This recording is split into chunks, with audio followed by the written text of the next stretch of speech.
हम लोग देख रहे हैं बिहार मैट्रिक परीक्षा 2026 की मैथ का आंसर की। ठीक है, तो ये सेट सी है। आपका कोई भी सेट हो, set A B C D E F कोई भी हो, कोई दिक्कत नहीं। क्वेश्चन सब में सेम ही रहता है, आंसर सबका सेम ही होगा, बस नंबरिंग ऊपर नीचे रहता है। ठीक है, तो आप लोग देख के मिला लीजिएगा। ये सेट सी है, मैथ का प्रथम पाली का आंसर की है। ठीक है, तो चलिए आंसर की देखते हैं। ठीक है, प्रथम पाली का मैथ का आंसर की देखते हैं। ठीक है, सेट सी का तो कोई भी सेट हो, कोई दिक्कत नहीं है, आप मिला सकते हैं। तो पहला क्वेश्चन देखते हैं। पहला क्वेश्चन है, यदि sine sine theta plus sine square theta बराबर 1 है तो cos square theta plus cos 4 theta बराबर कोस पावर 4 थीटा बराबर क्या होगा? तो इसका आंसर हो जाएगा, एक का आंसर नंबर हो जाएगा B, option option B. Option B इसका राइट आंसर हो जाएगा। ठीक है, तो अब 2 नंबर देखते हैं। सिर्फ हम लोग आंसर देखेंगे फटाफट। ठीक है, 2 नंबर देखते हैं। 1 + 10 स्क्वायर थीटा, सॉरी 1 + 10 स्क्वायर ए बटे 1 + कोट स्क्वायर ए। तो इसका राइट आंसर हो जाएगा option number C, 10 square A. इसका राइट आंसर हो जाएगा option number C, option number C. ठीक है, 2 का ऑप्शन नंबर सी। 3 नंबर देखते हैं। 3 नंबर देखते हैं, यदि 10 थीटा प्लस कोट थीटा बराबर 5 तो 10 square theta plus coat square theta बराबर क्या होगा? तो इसका सी, तो 3 का राइट आंसर हो जाएगा 23 यानी ए। इसका राइट आंसर हो जाएगा ए यानी 23।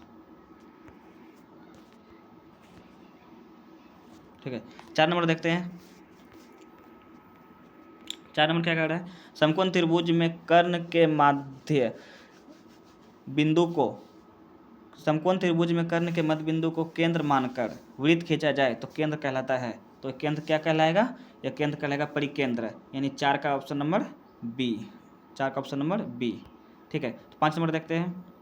15 मीटर लंबी एक सीढ़ी ऊर्ध्वाधर दीवार के सहारे टिकी है जो दीवार के साथ 60 डिग्री का कोण बनाती है। तो दीवार की ऊंचाई क्या है? तो दीवार की ऊंचाई हो जाएगी 5 का साइड राइट आंसर हो जाएगा तो ऑप्शन नंबर ए यानी 15/2, 15/2, 15/2 हो जाएगा राइट आंसर ऑप्शन नंबर ए। ठीक है, अब 5 नंबर देखते हैं। किसी त्रिभुज की भुजाओं की लंबाई क्रमशः 13 सेंटीमीटर और 13 सेंटीमीटर और 14 सेंटीमीटर है तथा 15 सेंटीमीटर है, तो उसका क्षेत्रफल क्या होगा? तो क्षेत्रफल हो जाएगा 6 का राइट आंसर हो जाएगा option number C, 84 centimetre square, 84 centimetre square, option number C, 6 का ऑप्शन नंबर सी। 7 नंबर देखते हैं, किसी कमरे की चारों दीवारों का क्षेत्रफल जिसकी लंबाई, चौड़ाई तथा ऊंचाई क्रमशः एल, बी और एच है, तो इसकी तो इकाई है, तो ये होगा, तो 7 का ऑप्शन नंबर हो जाएगा सी, 7 का option number C, option number C, 7 का हो जाएगा option number C, right answer option number C. ठीक है, 8 नंबर देखते हैं। समद्विबाहु त्रिभुज के बराबर भुजाओं में प्रत्येक की लंबाई 13 सेंटीमीटर है तथा आधार 24 सेंटीमीटर है, तो इसका क्षेत्रफल होगा, तो इसका क्षेत्रफल हो जाएगा right answer option number B, right answer option number B, 60 centimetre square. ठीक है, मिलाते चलेंगे। 9 नंबर देखेंगे, यदि समबाहु त्रिभुज का क्षेत्रफल 36√3 सेंटीमीटर स्क्वायर है तो इसकी परिमिति क्या होगी? तो 9 का राइट आंसर हो जाएगा option number C, 36 centimetre. 10 number देखते हैं, किसी वर्ग के विकर्ण की लंबाई 10√2 सेंटीमीटर है तो इसका क्षेत्रफल क्या होगा? तो इसका क्षेत्रफल हो जाएगा 100 सेंटीमीटर स्क्वायर, 100 सेंटीमीटर स्क्वायर हो जाएगा, तो option number B, option number B, 10 का ऑप्शन नंबर बी हो जाएगा। 11 नंबर देखते हैं, ऑप्शन बी। 11 नंबर देखते हैं, किन्हीं 2 धनात्मक पूर्णांक a और b के लिए यूक्लिड विभाजन परिमेय के अनुसार अद्वितीय पूर्णांक q और r होते हैं जो समीकरण a बराबर b³ + r को संतुष्ट करते हैं।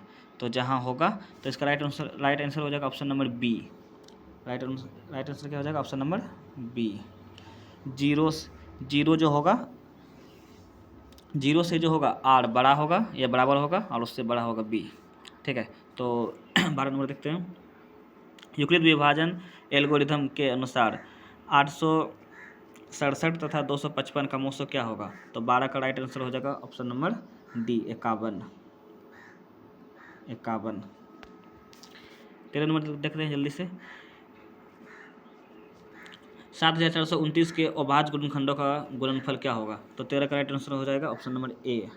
राइट आंसर हो जाएगा ऑप्शन नंबर ए, 17 गुना 19 गुना 23। 14 नंबर देखते हैं, यदि दो संख्याओं ए तथा बी का लॉसो तथा मोसो क्रमशः सी और डी हो तो 14 का राइट आंसर हो जाएगा option number C, A B बराबर बी। ए बी बराबर क्या हो जाएगा? C D. ए बी बराबर सी डी। 15 नंबर देखते हैं, निम्नांकित में कौन सी संख्या परिमेय संख्या है? तो परिमेय संख्या कौन सा हो जाएगा? ऑप्शन नंबर सी होगा, √4 क्या है? एक परिमेय संख्या है, ठीक है, ऑप्शन नंबर सी, 15 का ऑप्शन नंबर सी। अब देखते हैं 16 नंबर, वैसी संख्या जिसका व्यापक रूप p/q होता है, जहाँ p और q पूर्णांक है और जहाँ q नॉट इक्वल टू 0 है, तो क्या कहलाएगी? ये 9th क्लास का सवाल है, तो ये परिमेय संख्या कहलाएगी, जिसे p/q के रूप में लिख सकते हैं और q नॉट इक्वल टू 0 होगा तो क्या हो जाएगा? परिमेय संख्या हो जाएगा। तो 16 का ऑप्शन नंबर सी। 17 नंबर देखते हैं, वैसी संख्या जिसका दशमलव प्रसार ना तो शांत होता है और ना आवर्ती कहलाती है, क्या कहलाएगी? 17 का ऑप्शन नंबर हो जाएगा ए, अपरिमेय संख्या कहलाएगी, ठीक है। जल्दी से देखते हैं 18 नंबर, 3 - 2√5 का स्क्वायर बराबर क्या होगा? तो 18 का राइट आंसर हो जाएगा ऑप्शन नंबर ए, 29 - 12√5। 19 नंबर देखते हैं, बहुपद x² + 4x + 3 इसका गुणनखंड होगा, तो सर राइट आंसर होगा 19 का ऑप्शन नंबर सी। ये वाला ये गलत है, ये सी हो जाएगा, सी। जब इसका हम लोग गुणनखंड निकालेंगे तो x² -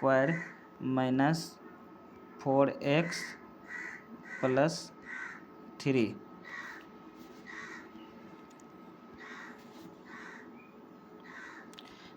तो इसको तोड़ेंगे तो x² माइनस इसको लिख सकते हैं x - 3x और 3x और +3, तो फिर इसका सोल्यूशन हो जाएगा, फिर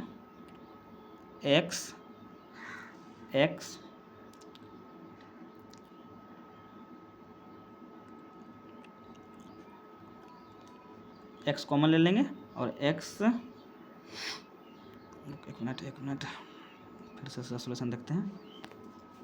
हमारे पास बहुपद क्या है? x² - 4x है +3, ठीक है। तो x² को x² ही लिखेंगे, माइनस है तो इसको x - 3x लिख सकते हैं और +3 है तो 3। अब x कॉमन लेंगे तो x गुना x² अब माइनस है तो माइनस लगा देंगे और x गुना 1 तो हो जाएगा x, ठीक है। और -3 कॉमन ले लेंगे तो ये हो जाएगा x और ये माइनस +3, ठीक है। तो अब इसको दोनों का कॉमन ले लेंगे, सॉरी यहाँ पे 1 होगा, 1, तो यहाँ भी x - 1 है, यहाँ भी x - 1 है, तो 1 कॉमन ले लेंगे, x - 1 और ये x और इधर हो जाएगा -3, तो ये हो जाएगा x - 1 x - 3। इसका राइट आंसर हो जाएगा ऑप्शन नंबर सी, ठीक है। 19 हो गया। अब 20 का देखते हैं, बहुपद x² + 7x + 10 के शून्यक होगा, तो 20 का राइट आंसर हो जाएगा ऑप्शन नंबर ए, -2 - 5। उसी तरह से निकाल लेंगे। 21 नंबर देखते हैं, यदि किसी बारंबारता वितरण का माध्य तथा बहुलक क्रमशः 28 तथा 16 हो तो माध्यिका होगा, तो 21 का राइट आंसर क्या होगा? राइट आंसर हो जाएगा सी, 24। जल्दी से हम लोग सोल्यूशन नहीं देखते हैं, जल्दी से आंसर देख लेते हैं। सिर्फ 22 का देखते हैं, 24 से संख्याओं का औसत शून्य है, इनमें से अधिकतम कितनी संख्या शून्य से बड़ी होगी? तो 22 का राइट आंसर हो जाएगा डी, 23, ठीक है। 23 नंबर देखते हैं, एक निश्चित घटना की प्रायिकता होती है, निश्चित घटना की प्रायिकता क्या होता है? 1 होता है, ठीक है, और अनिश्चित घटना की प्रायिकता कितना होता है? 0 होता है, तो निश्चित घटना की प्रायिकता हो जाएगा 1, 23 का राइट आंसर डी।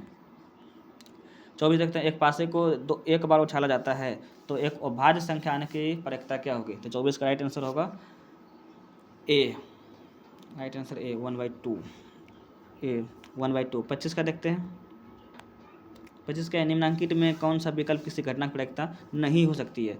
तो प्रायिकता क्या होगा, कौन सा नहीं हो सकता है? तो 25 का राइट आंसर क्या होगा? 25 का राइट आंसर हो जाएगा ऑप्शन नंबर ए, क्योंकि किसी भी प्रायिकता एक से ज़्यादा नहीं हो सकता है, एक से कम होगा या एक के बराबर होगा। ठीक है, तो ये एक से ज़्यादा है इसलिए नहीं हो सकता है। ठीक है, 25 का ऑप्शन ए हो जाएगा राइट आंसर। अब 26 देखते हैं। यदि पी ई किसी घटना ई की प्रायिकता को दर्शाता है तो इसका राइट आंसर क्या होगा? तो राइट आंसर हो जाएगा 26 का ऑप्शन नंबर सी, ये वाला राइट आंसर सी। 27 नंबर देखते हैं। एक असंभव घटना की प्रायिकता अभी बताए हैं, अब एक असंभव घटना की प्रायिकता क्या हो जाएगी? 0। संभव घटना की प्रायिकता होती है 1 और असंभव घटना की प्रायिकता हो जाएगी 0। तो राइट आंसर क्या होगा? 27 का डी, 0।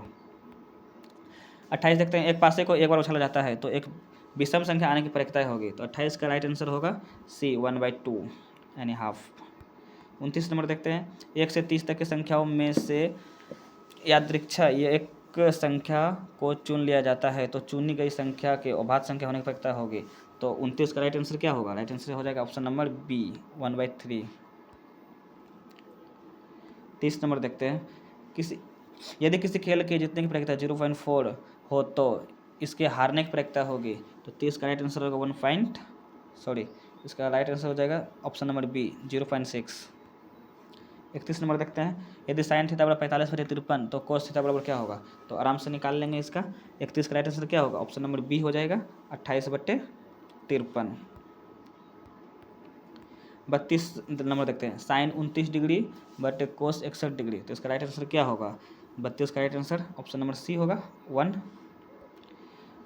33 नंबर तक निम्नांकित विकल्पों में से कौन इकाई के बराबर नहीं है? तो 33 से क्या होगा? 33 का राइट आंसर हो जाएगा option number C, cos square minus sine square. ठीक है, 34 नंबर देखते हैं। 34 नंबर क्या होगा? यदि किसी वृक्ष की छाया की लंबाई उसकी ऊंचाई के बराबर हो तो सूर्य का उन्नयन कोण ज्ञात करने बोल रहा है, तो 34 का राइट आंसर हो जाएगा ऑप्शन नंबर बी, जहाँ बी है 45 डिग्री हो जाएगा। ठीक है, अब देखते हैं 35 नंबर। कोस थीटा का मान साइन थीटा के रूप में है, तो इसका राइट आंसर क्या होगा? ये तो डायरेक्ट फॉर्मूला ही हो गया। इसका हो जाएगा राइट आंसर 35 का ऑप्शन नंबर ए, √1 माइनस साइन स्क्वायर थीटा। ठीक है, साइन स्क्वायर थीटा प्लस कोस स्क्वायर थीटा लिखते हैं ना, तो उसी तरह से इसका हो जाएगा राइट आंसर ऑप्शन नंबर ए। 36 नंबर देखते हैं। यदि सेक थीटा बराबर कोसेक थीटा तो थीटा का मान क्या होगा? तो 36 का राइट आंसर हो जाएगा ऑप्शन नंबर बी, 45 डिग्री कहाँ है? Option number B. 36 हो गया, अब 36 हो गया ऑप्शन नंबर बी, 45 डिग्री। अब 37 देखते हैं। Sine square 30 degree plus cos square 60 degree minus cot square 45 degree, इसका राइट आंसर क्या होगा? 37 का राइट आंसर हो जाएगा ऑप्शन नंबर बी कहाँ है?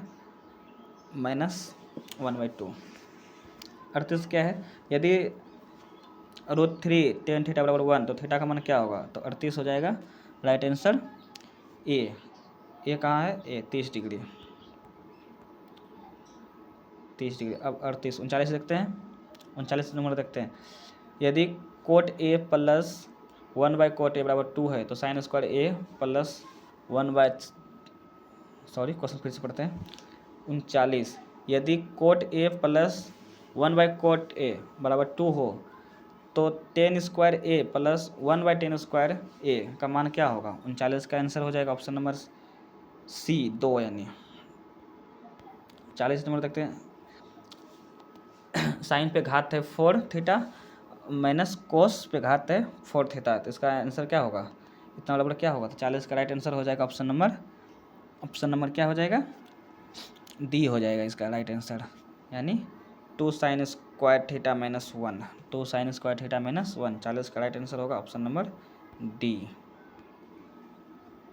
41 देखते हैं। बहुपद 6x² माइनस 7x माइनस 3 के शून्य का योग, शून्य निकाल के उसका योग कर देंगे यानी जोड़ देंगे, तो 41 का राइट आंसर क्या निकल जाएगा? 7/6 निकल जाएगा, यानी बी आंसर। 42 नंबर देखते हैं। 2x² प्लस 3x प्लस 1 के शून्य का गुणनफल, शून्य निकालेंगे पहले और फिर गुना कर देंगे, तो राइट आंसर क्या निकल जाएगा? 42 का राइट आंसर डी हो जाएगा, 1/2। 43 नंबर देखो जल्दी से।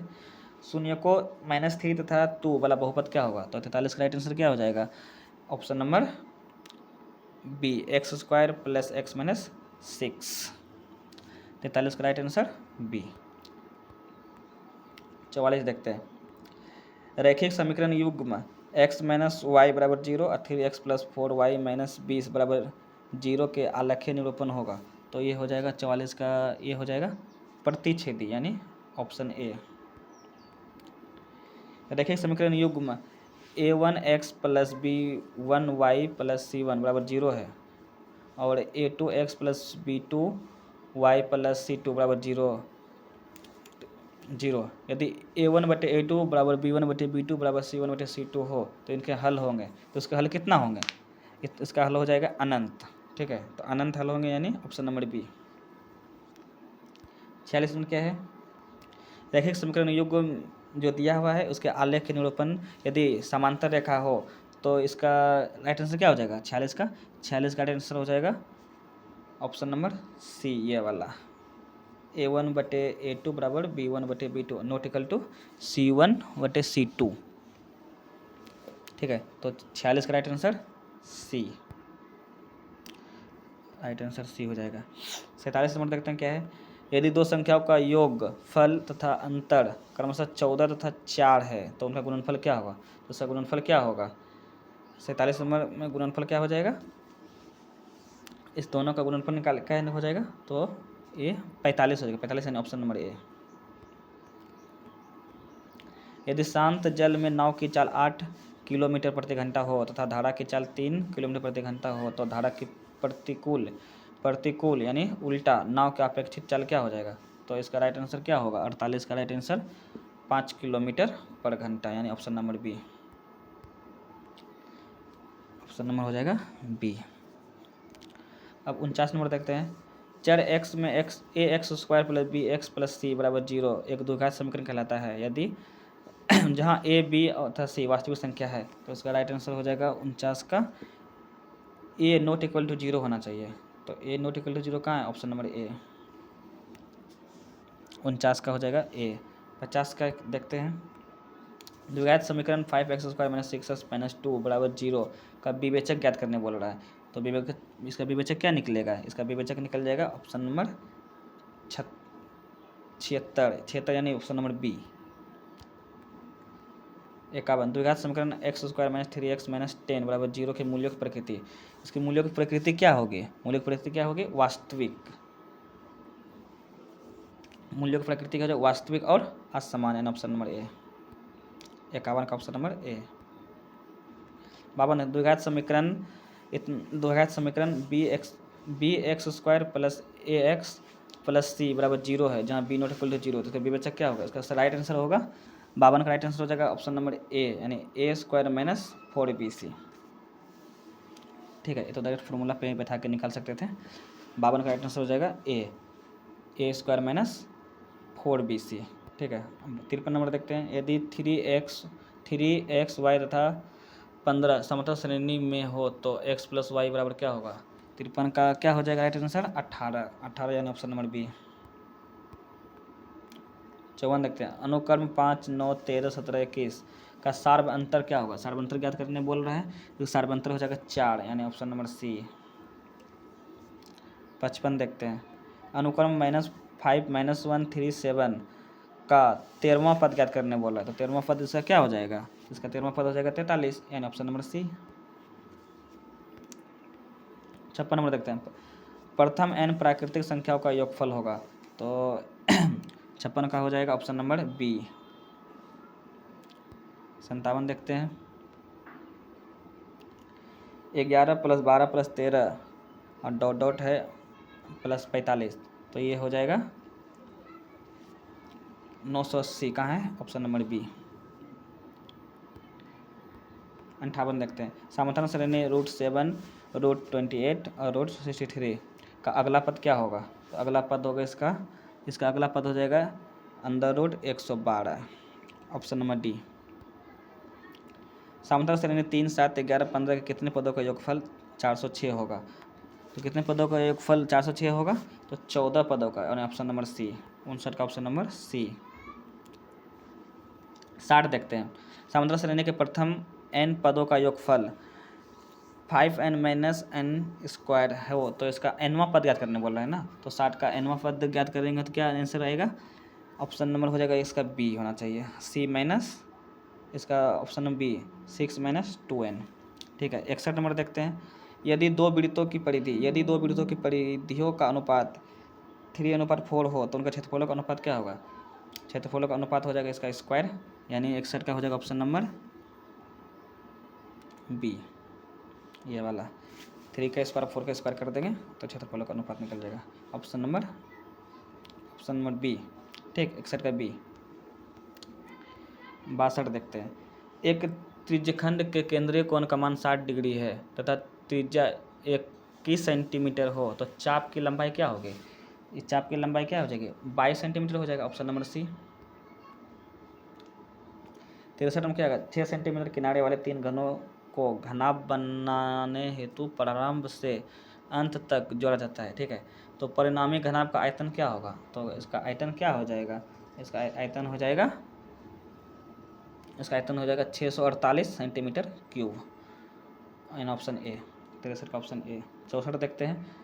यदि दो गोलों का पृष्ठीय क्षेत्रफल 16:9 के अनुपात में है तो इनका आयतनों का अनुपात होगा, तो आयतनों का अनुपात क्या होगा, 64 का आयतनों का अनुपात क्या हो जाएगा इसका 4:3 होगा, यानी ऑप्शन नंबर सी। ठीक है। अब 65 नंबर देखते हैं। यदि घन का संपूर्ण पृष्ठीय क्षेत्रफल 864 वर्ग सेंटीमीटर है, यानी सेंटीमीटर स्क्वायर है, तो इसका आयतन क्या होगा, तो इसका आयतन हो जाएगा 1728 सेंटीमीटर, यानी ऑप्शन नंबर ए। 66 का देखते हैं। यदि घनाभ के 3 आसन्न फलकों के क्षेत्रफल क्रमशः एक्स वाई एवं जेड हो तो घनाभ का आयतन क्या होगा, तो घनाभ का आयतन हो जाएगा √(x,y,z), यानी ऑप्शन नंबर बी। 67 देख लेते हैं। एक बेलन की ऊंचाई 14 सेंटीमीटर है तथा इसका वक्र पृष्ठीय क्षेत्रफल 264 सेंटीमीटर स्क्वायर है, तो इसका आयतन क्या होगा, तो इसका आयतन क्या हो जाएगा, तो इसका आयतन हो जाएगा 396 यानी 396, ऑप्शन सी। 68 नंबर देखते हैं। निम्नांकित में केंद्रीय प्रवृत्ति के किस मापन की गणना के लिए संचयी बारंबारता सारणी की आवश्यकता है, तो 68 क्या हो जाएगा, राइट आंसर हो जाएगा बी, माध्यिका के लिए। माध्यिका प्रथम 10 अभाज्य संख्याओं की माध्यिका क्या होगी, तो प्रथम 10 अभाज्य संख्या की माध्यिका हो जाएगा 12, यानी ऑप्शन नंबर बी। 70 देखते हैं। सममित बारंबारता वितरण सारणी में होता है, तो इसका क्या हो जाएगा, माध्य बराबर बहुलक बराबर माध्यिका। ठीक है, तो ये तीनों बराबर हो जाएगा। सममित बारंबारता वितरण सारणी में होता है, माध्य बराबर बहुलक बराबर माध्यिका, ऑप्शन नंबर सी। 70 का ऑप्शन नंबर सी। 71 देखते हैं। यदि समचतुर्भुज के विकर्णों की लंबाई क्रमशः 10 सेंटीमीटर तथा 24 सेंटीमीटर हो तो उसकी प्रत्येक भुजाओं की लंबाई होगी, तो प्रत्येक भुजा की लंबाई क्या हो जाएगी, 13 सेंटीमीटर हो जाएगा, ऑप्शन सी। 72 देखते हैं। किसी बढ़ाए बिंदु से किसी वृत्त पर कितने स्पर्श रेखाएं खींची जा सकती है, तो वृत्त पे कितने स्पर्श रेखाएं खींची जा सकती है, तो इसका ये हो जाएगा 2।